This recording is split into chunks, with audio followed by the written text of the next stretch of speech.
Rajiv Singh and I welcome all of you in my physics classes. This session is for class 12th.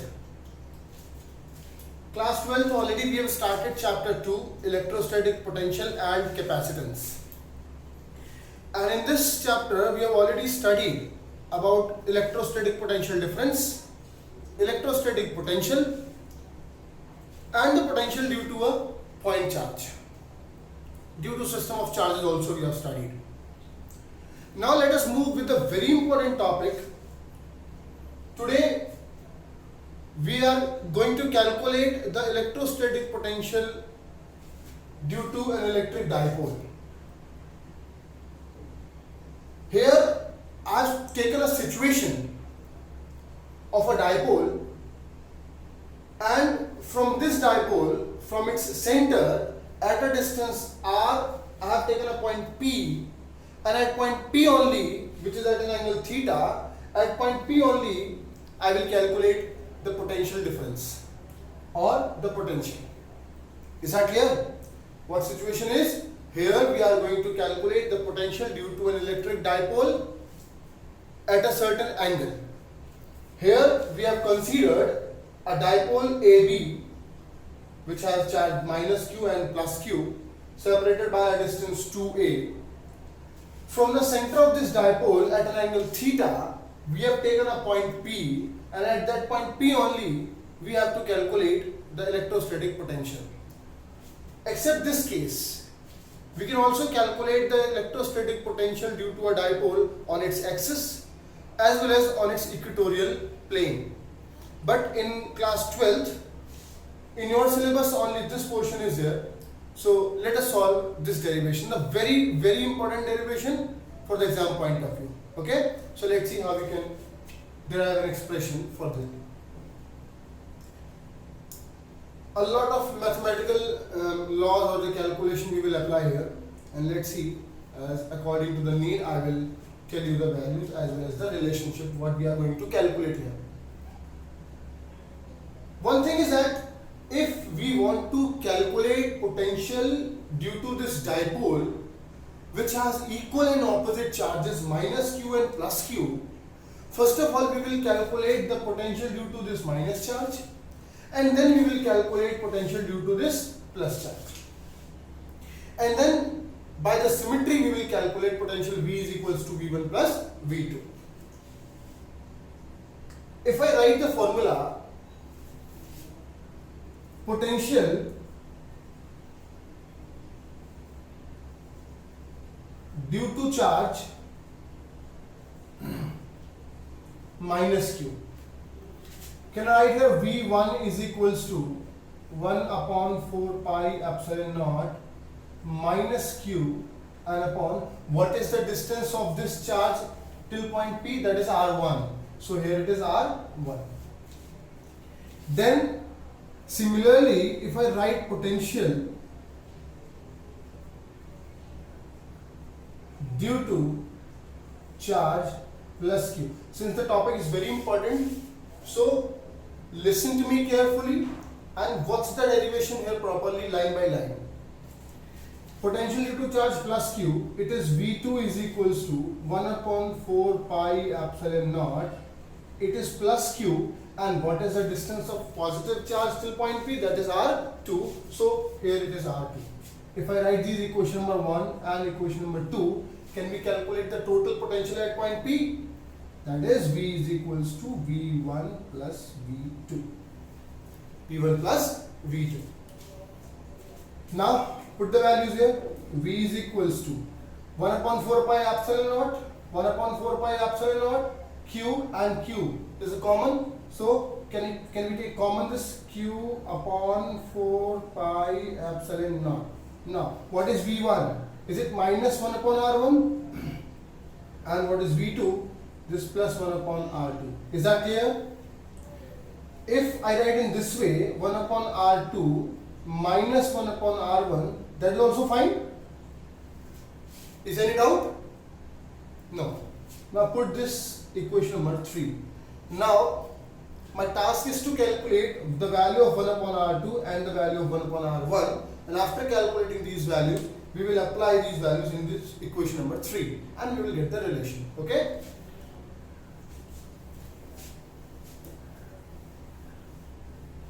Do you remember the relationship of triangular law of vector addition of class 11? Triangular law of vector addition. What is that relation? F is or resultant R is equals to A square plus B square plus 2AB cos theta, where theta is the angle between the two vectors, isn't it? This relationship only we will apply here to calculate the value of R1 as well as R2. Let's see how. If I want to calculate R1, I will take this triangle OAP and here only I will apply the triangular law of vector addition. To calculate the value of R1 square, which is the resultant of R and A. This is A, this is R. The resultant of R and A is R1. So how we can write here? R1 square is equals to R square plus A square plus 2RA cos theta. Okay. So R1 square is equals to, can I take common R square? Will it be 1 plus A square upon R square plus 1 R is common. So here it will come 2A upon R cos theta. Isn't it, no? Now look at here. R1 square is equals to R square 1 plus A square upon R square, since we have taken R square common here, 2A upon R cos theta. Line by line, please be with me, okay?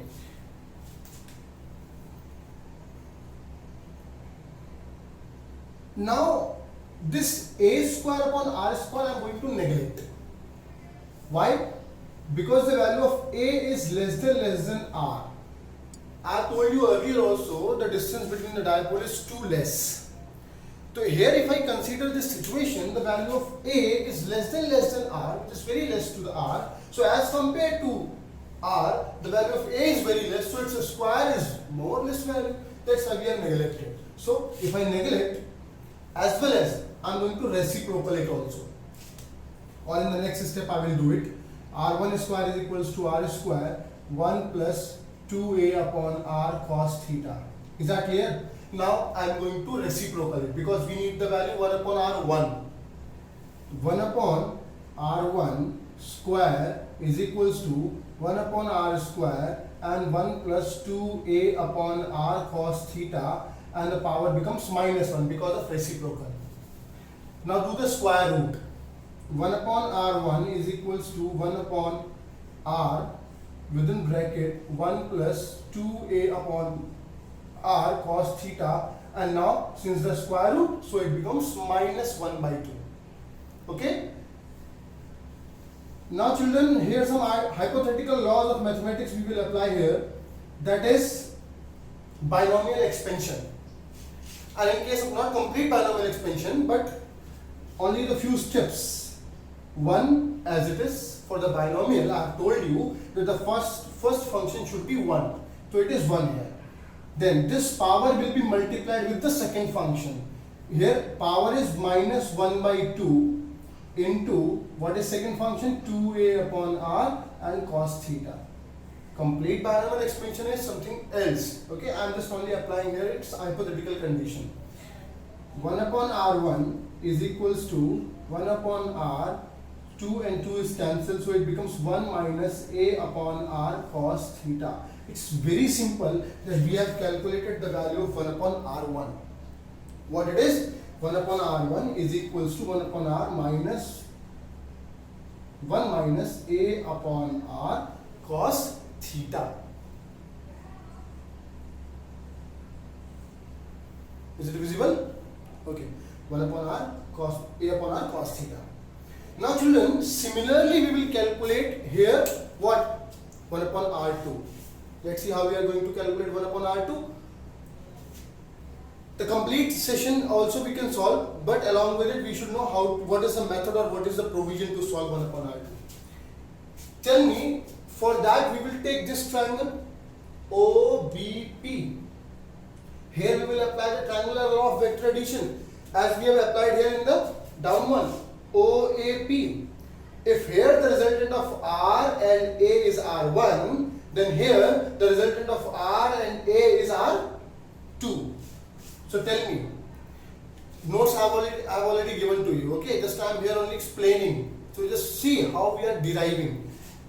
In place of R1 square, now this portion is completed, okay? Now if I am going to calculate R2, how? It becomes R2 square. R square plus A square plus 2RA. Here for this triangle the angle was theta, and for this one the exterior angle we are taking, no? So it is 180 minus theta or not? 180 minus theta. So in place of theta, will it come here 180 minus theta? And cos 180 minus theta is minus cos theta. In the starting only of this derivation I have told you the very important mathematical formula and the relationship we are going to apply here. Then be updated.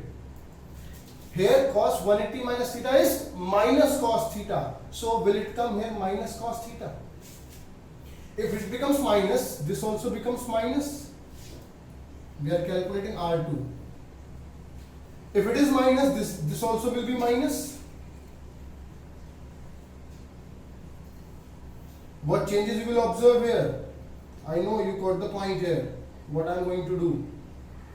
If it is minus, minus minus plus, and it becomes, okay, so 1 upon R2 is equals to 1 plus A upon R cos theta. 1 upon R1 to already I have calculated. I have told you what 1 upon R1. I can write here only 1 upon R1 is 1 upon R 1 minus A upon R cos theta. Correct? Now what to do? The relationship you have remembered? What relationship? V is equals to KQ, or sorry, you have written 1 upon 4 pi epsilon naught. 1 upon 4 pi epsilon naught within bracket 1 upon R2 minus 1 upon R1. Correct, no? Now the value of 1 upon R2 and 1 upon R1 we will apply here in this formula, in this equation.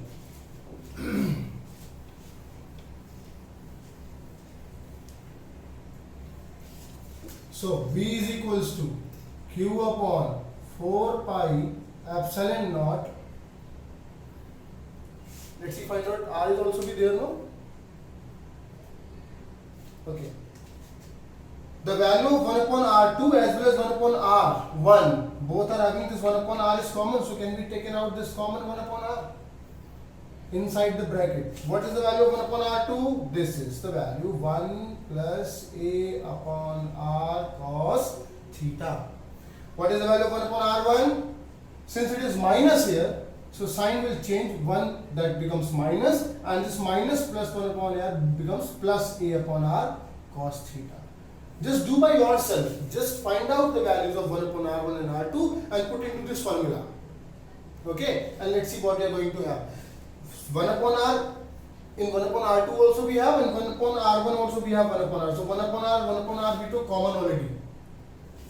Now this 1 and 1 is cancelled. V is equals to Q upon 4 pi epsilon naught R within bracket A upon R cos theta, A upon R cos theta, it becomes 2A upon R cos theta. Correct. R and R becomes R square. Q into 2A into cos theta upon 4 pi epsilon naught R square.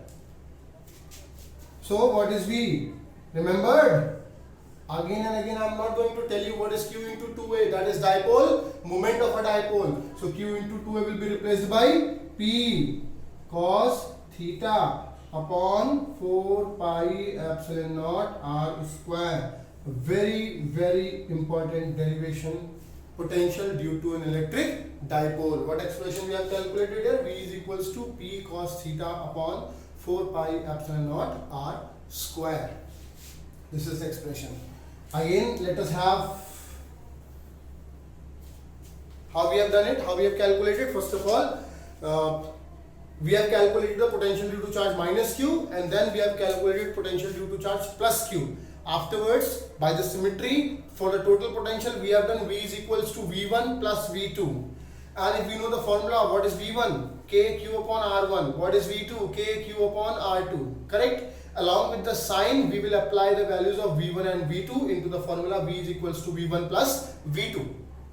After that, we have taken common what? Q upon 4 pi epsilon naught. If Q upon 4 pi epsilon naught is common, within bracket we'll get only 1 upon R2 minus 1 upon R1. Now the task is to calculate the values of 1 upon R2 and 1 upon R1. How?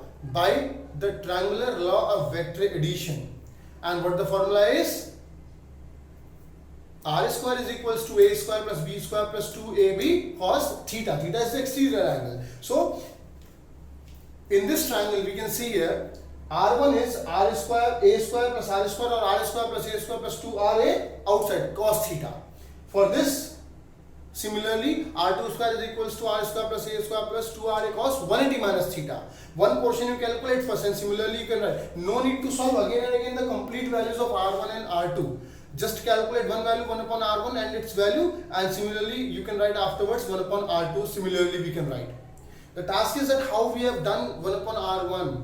This 1 upon R1, if we have calculated R1 square is equals to R square plus A square plus 2RA cos theta. In that we have taken common R square. Why we have taken common? Later on you will come to know.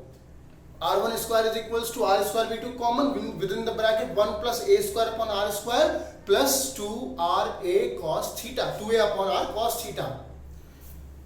A square upon R square we have neglected. Why so? Because of the value A is less than 2R. So only we have 1 upon R1 is equals to 1 upon R within bracket 1 plus 2A upon R cos theta.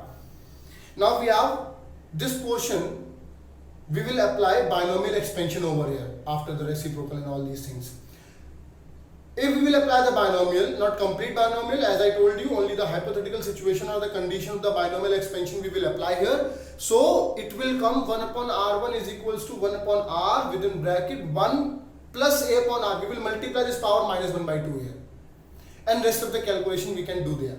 After calculating the value of 1 upon R1 and 1 upon R2, use the same equation where we need to put these values, put the values and get the expression of V P cos theta upon 4 pi epsilon naught R square, where P is dipole moment of the dipole. Okay, I hope you understood. For the better command on this topic, please see again and again my video. Please see again and again how I have done this, and then do by yourself, and you will get easily the derivation. Okay. Now the next topic, which is very important topic, I am going to explain, that is equipotential surfaces. Okay, let's see. Now we are going to start equipotential surfaces.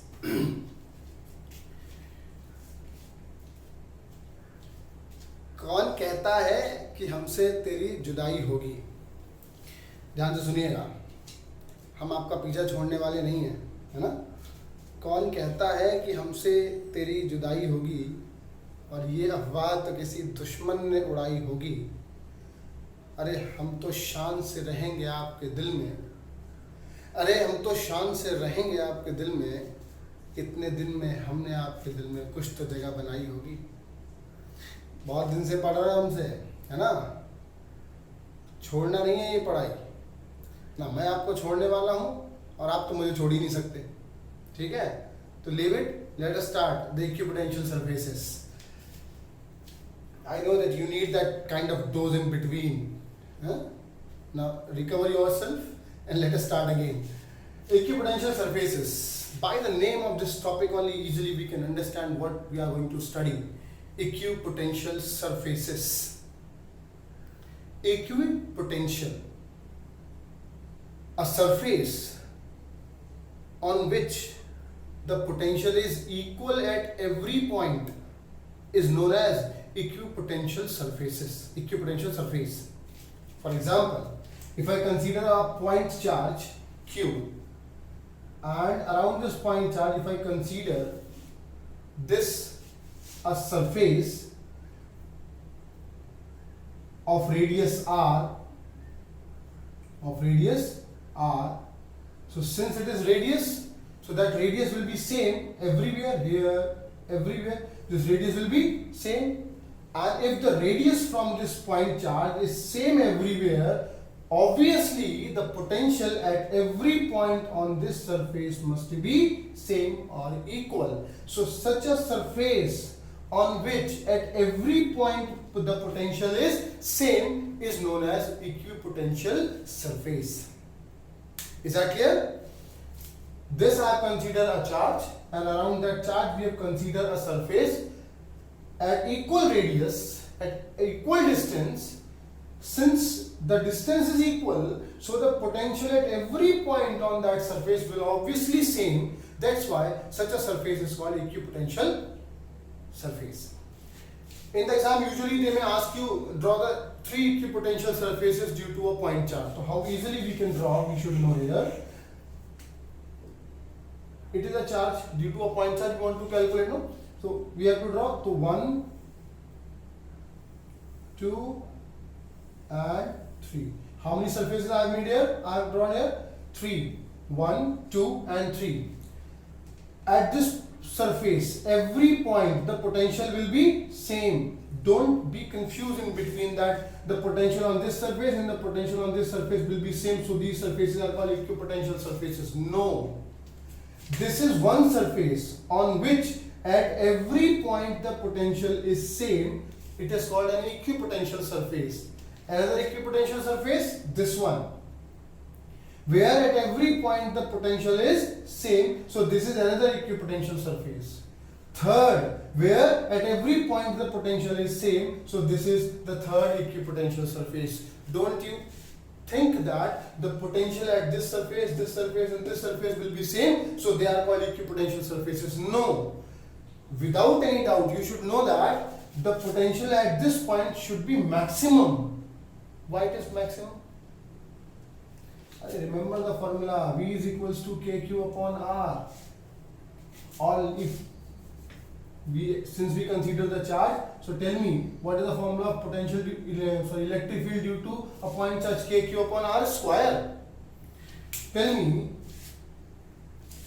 the electrostatic potential or the electric field will be maximum near the charge, and the field is less or lesser when we move away from the charge. Obviously it will be low. So at this surface the potential will be maximum.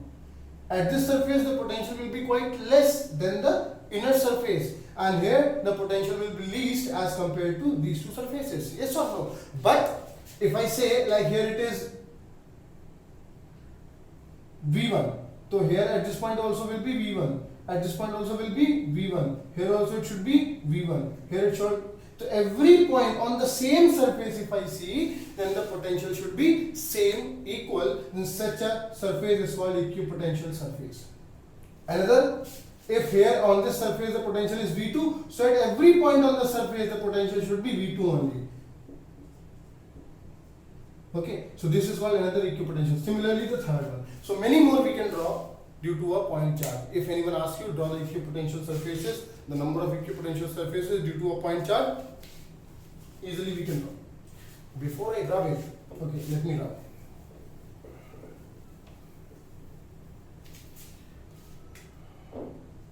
Did you observe one thing?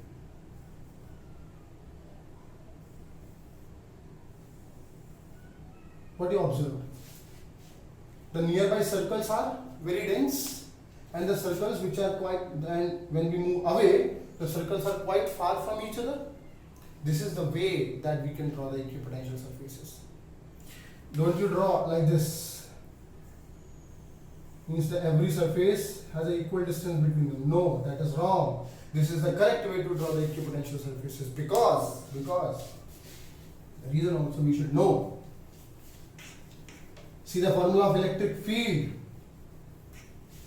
It is E is equals to KQ upon R square for a point charge. Electric field varies inversely with the square of distance between them, square of distance from the charge. It means as we move away, the field will be weaker one, and as we move far from the charge, the electric field will becomes weaker and weaker. near the charge field is strong, so equipotential surfaces are also very dense. As we move away, the electric field is lesser and lesser, so the equipotential surfaces also quite far from each other. Is that clear? Okay. This equipotential surface is not only spherical we can draw, but this, like we have made for a point charge. The question may be also asked you to draw the equipotential surfaces for a uniformly distributed charge. If the charge is distributed uniformly, we should remember that there is a difference between a unit charge, a point charge and the charge distribution. A point charge we have made already here.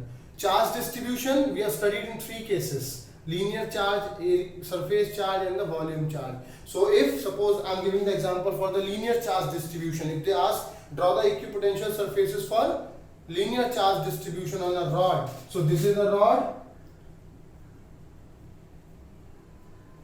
okay, at a distance r, both the side we can draw.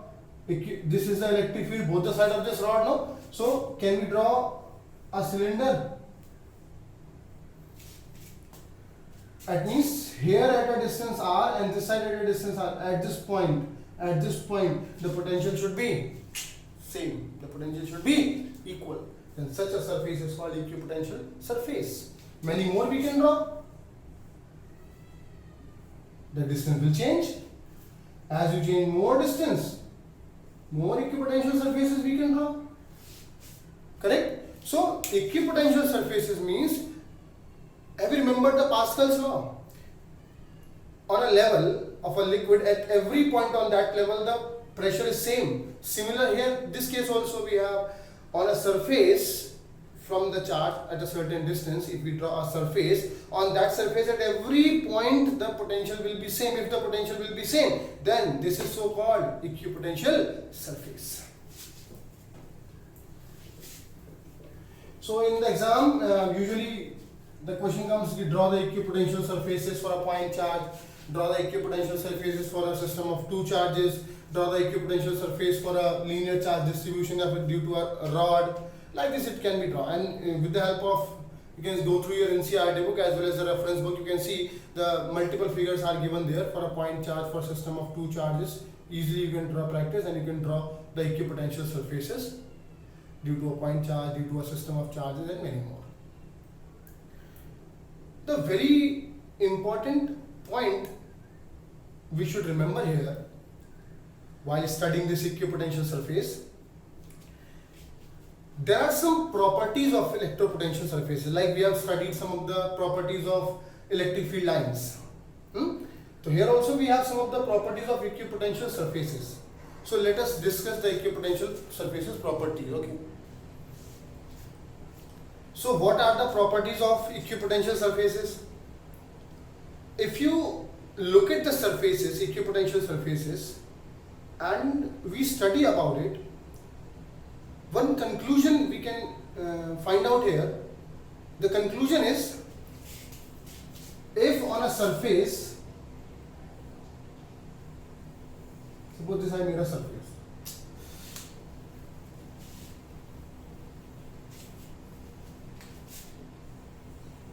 that surface I made here. According to the equipotential surfaces definition, the potential should be same here, here, means at every point. Correct? Suppose here it is V1, so here also it is V1. Tell me what is the potential difference between these 2 points?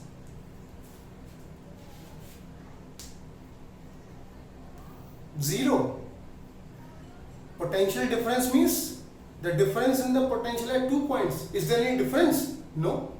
So what is the potential difference? Zero. The first property, the potential difference on a surface, on an equipotential surface, is always zero. Correct? The first property. That VA minus VB equals to 0. Suppose here you consider VA and here it is VB. So VA minus VB should be 0. This is the first condition. The second one, hint I am giving, the definition of potential difference. What is the definition of potential difference? the amount of work done to bring a unit positive charge or the amount of work done to bring a test charge from one point to another point. That means VA minus VB is equals to W upon Q. Children, remember what formula we have written for potential difference? VA minus VB is equals to W upon Q naught. And in the first property I have told you VA minus VB is 0.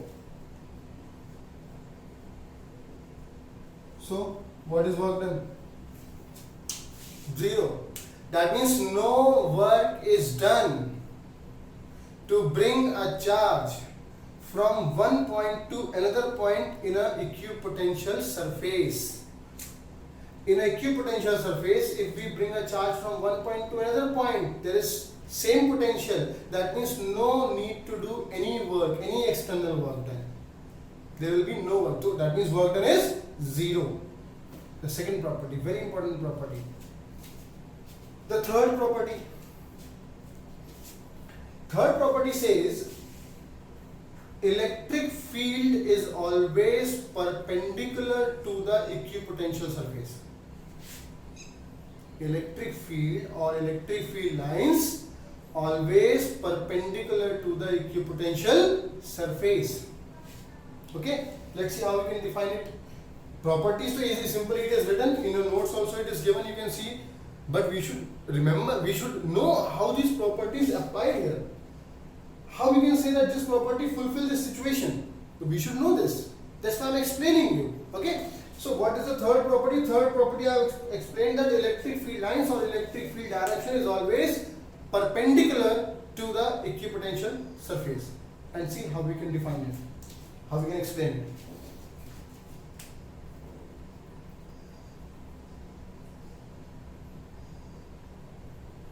If I draw the equipotential surfaces, this one surface I have drawn here, okay? Due to this positive charge, if I draw the lines, can we draw the lines? Yes or no? We have studied that electric field lines are always at tangent. That means they are always at tangent. That means this will be the direction of electric field. And on this surface, if the distance factor we take, that distance factor will be in this direction or not? That means what is the angle between them? 90 degree. What is the angle between them? 90 degree. Similarly, here also you see, this is the direction of electric field. So, the direction of this distance, this one. What does it mean? If W is equals to, I write here, force into displacement and work done is 0. Work done is 0. Where in equipotential surfaces I have written here 0. F dot dx. F is what? Electric force. The direction of electrostatic force in the electric field lines is similar now. Tell me the dot product between these two vectors will be 0 when the theta will be 90 degree. And if I write here f dx cos 90, then only it will come 0, no? Correct? So what is the angle between this electric field or electric force and the displacement factor? Perpendicular. So electric field and the equipotential surfaces, they are always perpendicular to each other. Or in the same way we can also say that electric field lines are always perpendicular to the equipotential surfaces. Always perpendicular. The number of surfaces you draw, like one more surface I draw, one more I draw, at every surface the angle is always 90 degree. And this is a tangent and it is in the same direction, so always it is 90 degree. Correct? One more property we can say here, which is just as same property of electric field lines. What the property? Two electric field lines can never intersect each other. Similar here also, two equipotential surfaces can never intersect each other. So how many properties we have studied today? 4. The first property that potential difference is 0 on equipotential surface. If the potential difference is 0, there is no work done. No work is done to bring a charge from one point to another point on an equipotential surface. Work done will be 0. What is the third property? Electric field is always perpendicular to the equipotential surface. What is fourth property? No equipotential surfaces can intersect each other. Okay, so for today it is sufficient. Go through the content, go through the topics what I have taught you today. Very important topics. This lecture is very important. Today's lecture is very important. What I have given you, in which we have studied the potential due to an electric dipole and the equipotential surfaces. One of the very important topic of this chapter. After that, I will teach you about the potential gradient and many more other important topics of the chapter. Till then, you please stay home, stay safe, stay motivated, and keep revising. Thank you very much.